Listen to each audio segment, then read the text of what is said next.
Here the question asks, the author uses the word backbone in lines 3 and 39 to indicate that.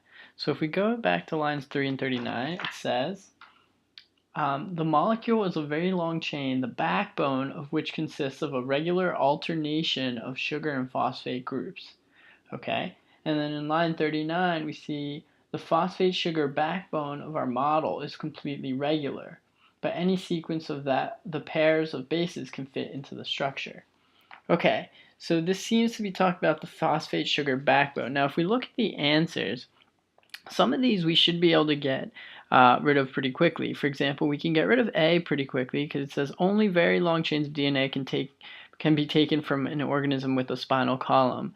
The reason we can get rid of it quickly is the word only. That's way too strong.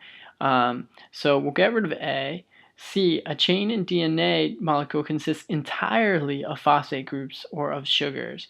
So again, entirely is another way of saying only. So that's also way too strong. So we'd be between B and D here. B says the main structure of a chain in a DNA molecule is composed of repeating units. And D says nitrogenous bases form the main structural unit of DNA.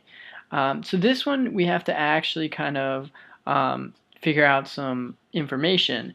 And if we look at D, nitrogenous bases form the main structural unit of DNA.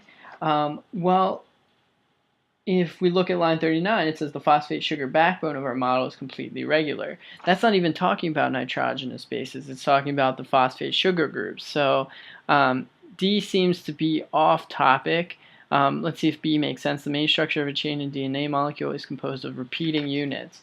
Well, in the first one we saw consists of a regular alternation, which means like repeating, alternating, and then 40 also says the backbone of our model is completely regular, also meaning repeating units. So B seems to be the best choice here.